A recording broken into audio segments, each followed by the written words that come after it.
What's going on, everybody? It is Moose and Garrett here from OccupyFantasy.com at OccupyFantasy on Twitter, Instagram, YouTube, and Twitch. Again, I'm Moose at CFB_Moose on Twitter. Garrett, our NBA writer, one of our NBA writers at GStroms99 on Twitter. What's up, buddy? How's it going? Doing well, man. How about you? Not too bad. You know, it's another sunny day in paradise. So another Oh yeah, NBA for slate. sure. Yeah, let's kick it off. A very interesting one. You and I were talking about it a little bit beforehand. Definitely one where there's not much value, which means we might have to get a little creative in our lineups tonight. Absolutely. Yeah. So again, guys, if you're here, definitely go ahead and comment, say hello, try and make Nightbot mad at you. Do a bunch of different things. We'll be here until about 6 o'clock, more or less, give or take, depending on what happens. So let's jump into it. Garrett, we kind of like to start off these shows with the if-then sections, and I'll scroll down. This is the daily plug, available at OccupyFantasy.com. Not too many if-then sections. You have if Jimmy Butler is out, if Jaylen Brown is out, and then there's also something in red here with LaMarcus Aldridge being out. So if you just want to take a couple minutes and kind of explain these situations and see how we should be doing this, the floor is yours. Yeah, absolutely. So, I mean, Jaylen Brown was just ruled in a few minutes ago, so that one we can kind of get rid of. It's not really relevant to us anymore. But LaMarcus Aldridge was ruled out a little bit earlier today. It really doesn't change too much for us in low risk.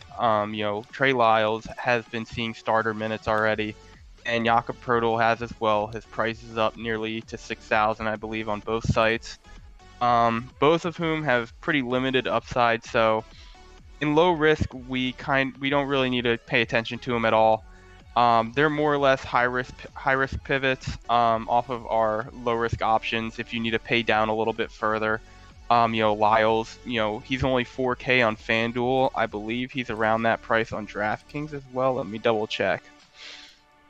He's 4.2 on DraftKings. So, I mean, he's a fine pay down option if you really need to. But just know his upside's limited. He's not a high producer.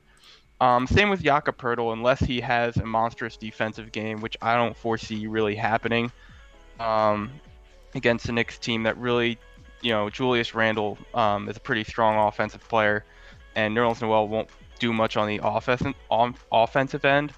So his upside is limited as well. So I would really kind of not pay attention to that one too much either. The big one is Jimmy Butler. Okay. If he's out, then obviously Jimmy Butler's a high usage guy, high minutes guy, so all that has to go somewhere. The big guy would be Bam Adebayo. He averages 1.32 DraftKings points per minute. And so he would be definitely our number one guy for if Butler is out. Giannis and Noel are our top power forward plays, and honestly, I don't think that would change. Adebayo would just be a pivot off of one of those. Okay. Hero would also be a strong usage guy. He'll get his shots up if he's hitting them. Last game he really wasn't, so all of it went to Kendrick Nunn, who had a monstrous game. So I would use one of those two, Hero or Nunn. I would not use both. Okay, cool. Yeah, because that was actually going to be my next question, is how many of those Yep. would you use in a single lineup? But there we go. That answers it right there. Timothy, thank you for the alley-oop.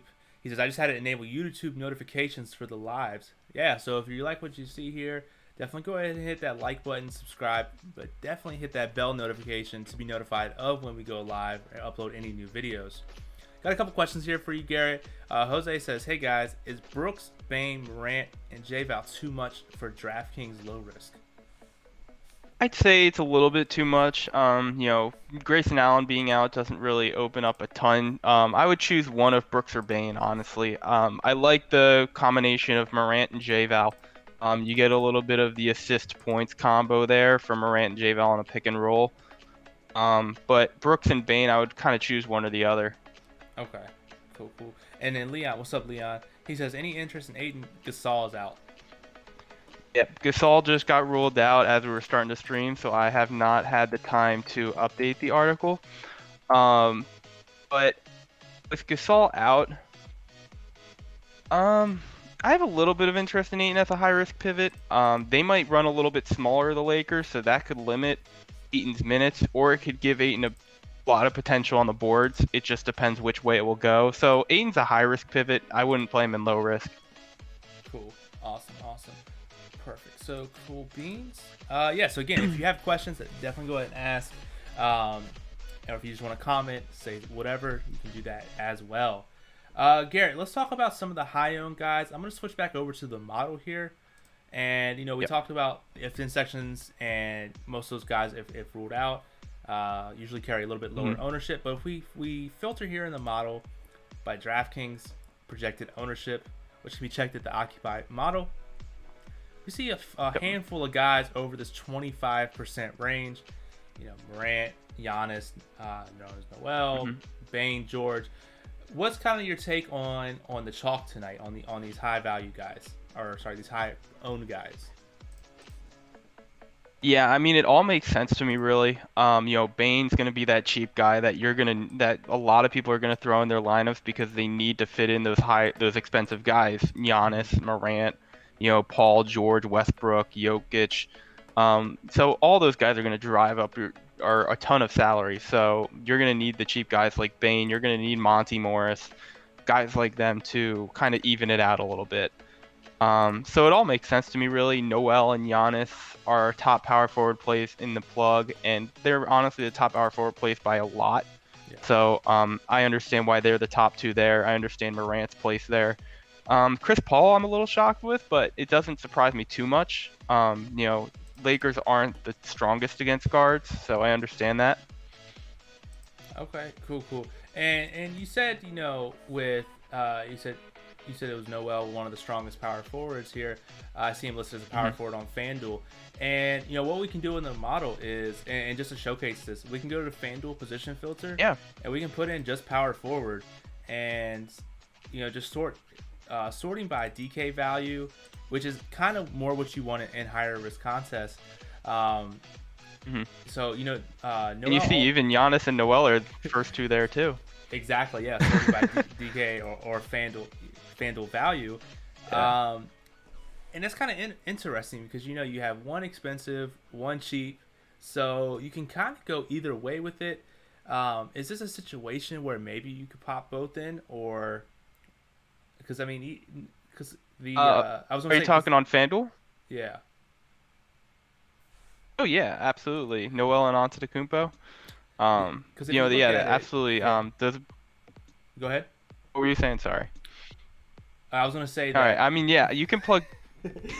Finish your thought, and I'll finish mine afterwards. Absolutely, sounds good. You can plug both of them in. Honestly, they've been two of the first guys I've plugged into my FanDuel lineups all day. Cool. Perfect. Yeah, because I was going to say, even if you look at like the projected minutes, both projected 33, 34, 35. And then just by looking at the value at power forward drops very quickly. And, would I rather play, I don't know, just dropping down like Julius Randle over Giannis? Probably not. So I definitely think, going with a Giannis or Noel, when they lead that much higher in that type of spot, I would probably start there, fill out the rest of your lineup elsewhere. Yep. Let's see here. All right, so Leon says Bane is starting. Kyle Anderson's ruled out. Does that change anything, Garrett? Yep. I know that's kind of what we were expecting. Anderson was questionable. Bane was supposed to start with Allen out. The guy who steps into the starting lineup with Kyle Anderson out is Brandon Clark. He's fine, but as we just talked about, the power forward plays, at least for low risk, they should be those two, Noel and Antetokounmpo. Yeah, cool. They'll be by far the highest owned on the slate. Yeah, absolutely. Cool. So, I'm curious, of those high owned guys that we just previously talked about, chat, which ones are you? Is there any of them that you're fading, that you're going really high on? I'm curious to know what y'all's thoughts are on these high owned guys. And we can kind of switch it over. We can actually switch it over. How do you want to take it, Garrett? Do you want to take a switch back over, talk about some low-owned plays, or do you want to break down some of the positions from the plug? Well, we'll get to both. So let's stay with the model a little bit and talk about some lower-owned guys. Cool. And one of the things I like to do is take this minutes filter and just drag it over. Yep. Let's just say 20 minutes to start out with. And just by sorting down here, on DraftKings ownership, there's a bunch of guys in this, we'll say between 5 and 10%. So we can actually filter that out. So let's say 5 to 10%. Do you think that's too limited of a filter, Garrett? It gives us 18 players. No, I don't think so. I mean, I'm putting it 0 to 10 just to see what the model thinks below 5%. Not that it might not help too much, but I just bring down the max to 10. Cool. Yeah, so we have it down, DK, from 0 to 10% projected ownership, which again comes from the Occupy Fantasy model. You can check that out at occupyfantasy.com. And let's talk about some of these names that are at the top of the list. Kawhi, Trey, LeBron, Tatum, Butler. Again, he was part of the gifted section. And a couple other players here as well. And so how are you handling these players? And a question I always get, and something that I always struggle with, is when you have someone in that stud value range like LeBron James and he's sub 10% owned, how do you play that? Because he can always go off for 60 at any given night and just absolutely tilt the slate. Yeah, absolutely. I mean, LeBron is always, one of the superstars that can do anything on any given night. He's not a guy who can be truly defended. But the fact of the matter is, Phoenix is a tougher team to face for any team really. They're gonna put focus on LeBron tonight. That's just kind of how you got to think about it. Who else does Phoenix really have to worry about without Anthony Davis on the floor? Mm-hmm. And looking at their defensive rating, it's one of the better ones in the league. So that's kind of why LeBron's expected to be lower owned. Also due to the fact that there's so many other elite options that are just, in much better situations tonight. LeBron would be a strong pivot off of that because you never know when LeBron could go off. Yeah, totally agree with that. Timothy actually comes out here and says that he's fading Noel and underweight on Giannis. And wow, a little high risk there, Tim. Yeah, and if yeah, it's very high risk. But if two Butler just got ruled out. All right. Okay, perfect. Yeah, so if you're fading, those two 20, 30, 40% owned guys in your contest in high risk that and they bust, that can shoot you at the leaderboard as well. Yep, absolutely. Cool. And then what about some of these like mid to low price guys? Is there anyone here that's kind of cheap that what would you classify as cheap on DraftKings, Garrett? Cheap on DraftKings, I'd probably classify as under 4K, maybe like 4.1 or 4.2. All right, so let's do 4.2. And so there's 13 players here, like Caldwell Pope, Batum, Beverly. These guys, again, and it's still with the same filter, under 10% over projected 20 minutes, which is a pretty good indicator there. Any of these players here kind of stick out to you? Yeah, absolutely. The first one that sticks out to me is Justice Winslow. 3.9 on DraftKings. He's in the plug as a DraftKings only option. Just because 4.4 on FanDuel just seems a little bit up there. But fast-paced game against Washington. As we know, Kyle Anderson and Grayson Allen are both out. He's projected for a little over 21 minutes. And last game when the Grizzlies blew out, I believe it was the Rockets.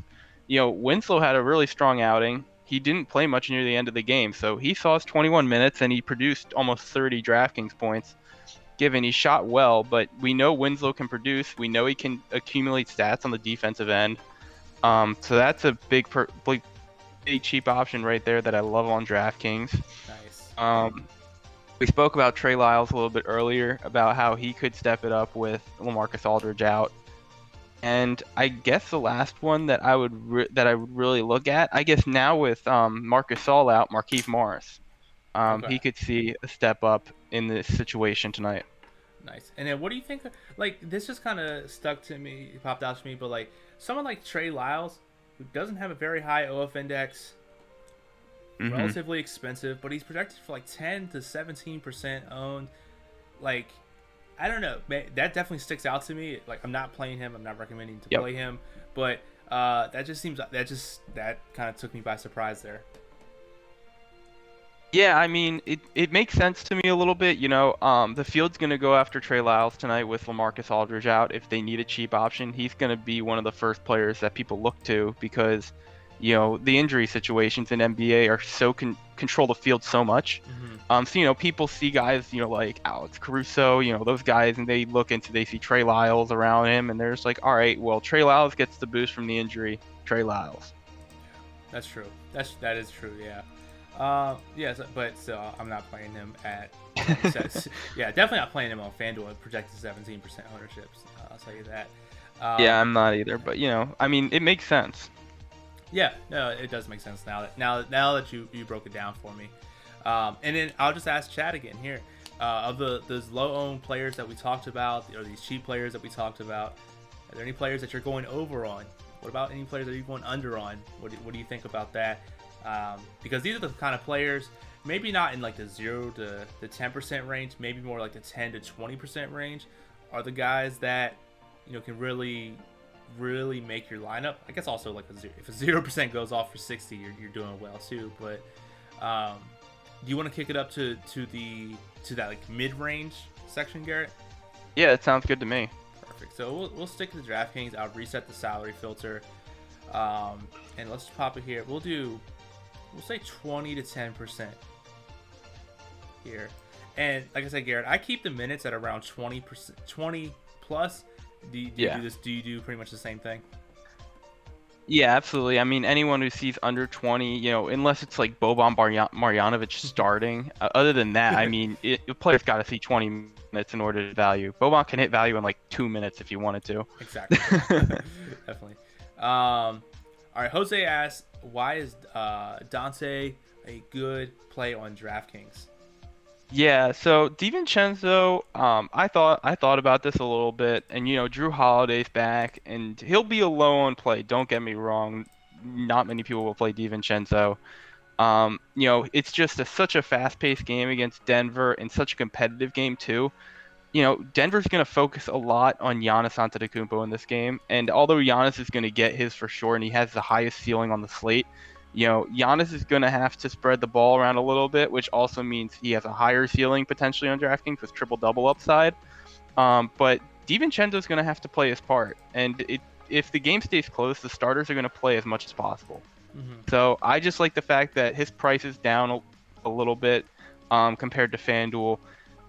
He should see plenty of minutes, and he should get his opportunities. But it is a high-risk play. Okay. Cool. Timothy says he's overweight on Winslow and Bain, so let's go. Yep. Let's crush it. Yeah, absolutely. I mean, they're two of the most clear cheap options on the slate. I like that a lot. Yep.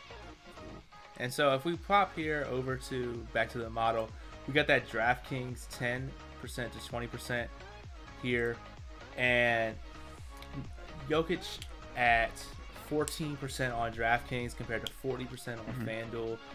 I mean, we just saw how much he can crush Garrett. That's one of my favorite plays. Yeah. I know center is a very tough position sometimes, but when you get that type, if you can get that type of ownership on him, you gotta love him.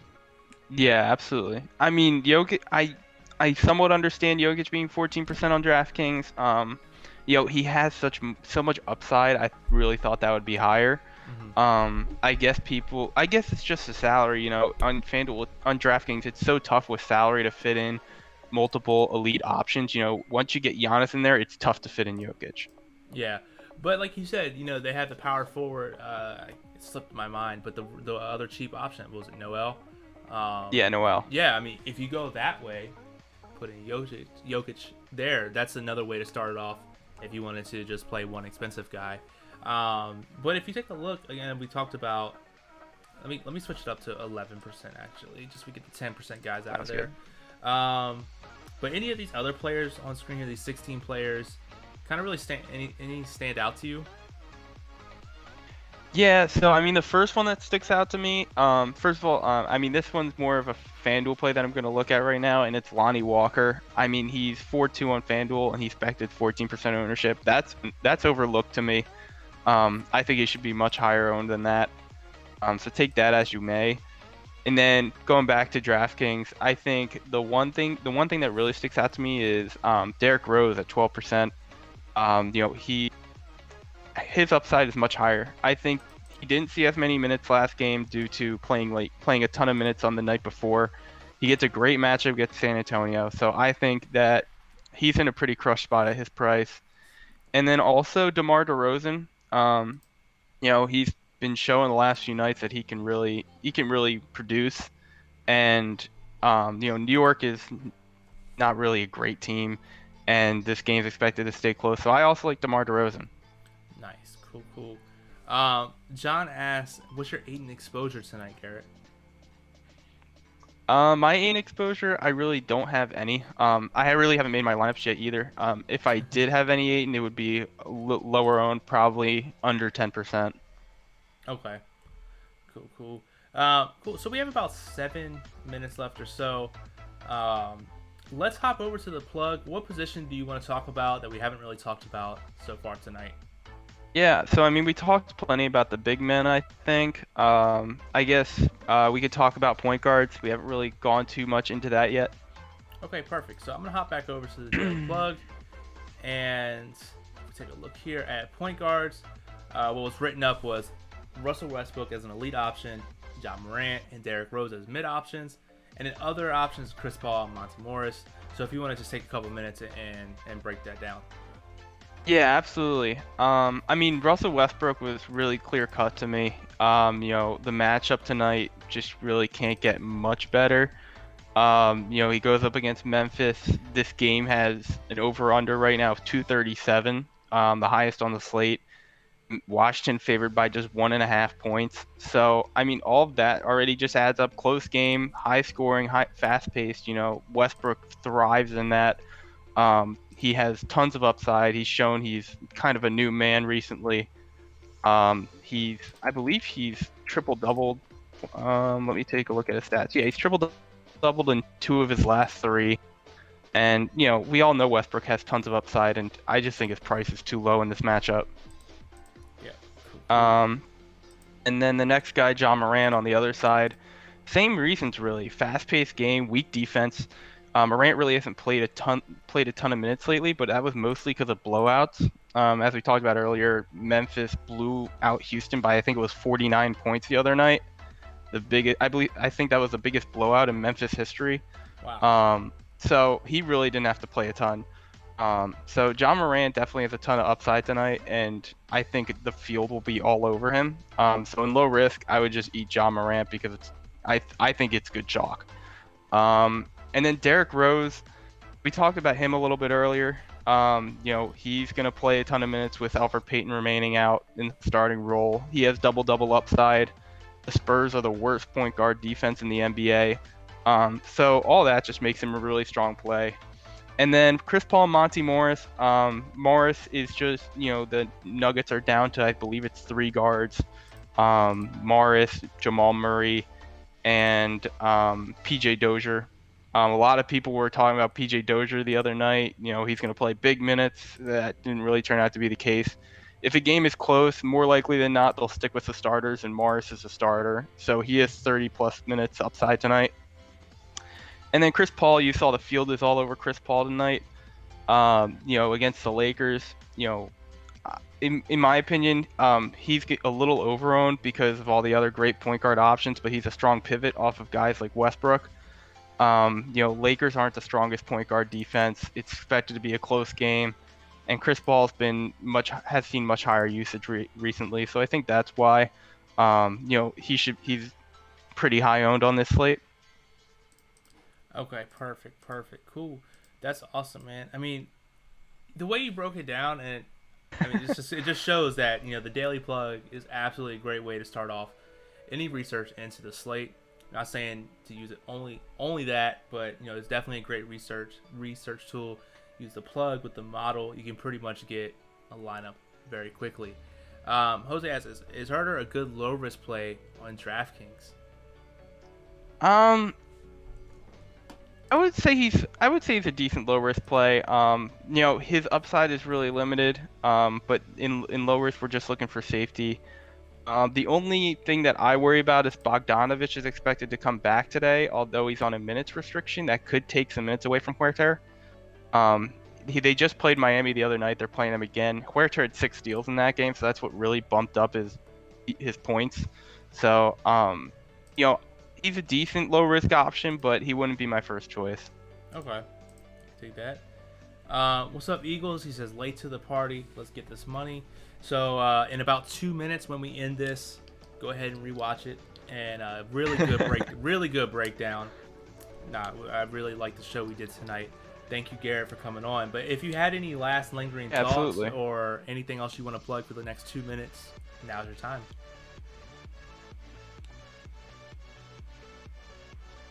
Did you hear me?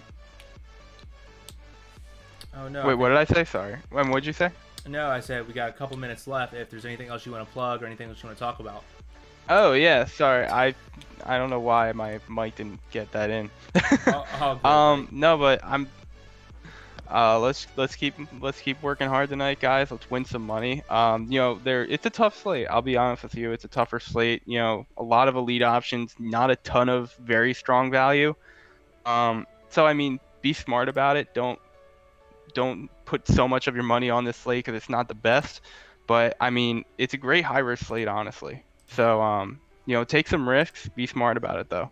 Yep, absolutely. Cool. Couldn't have said it better myself. So again, thank you all for joining tonight. If you have any questions,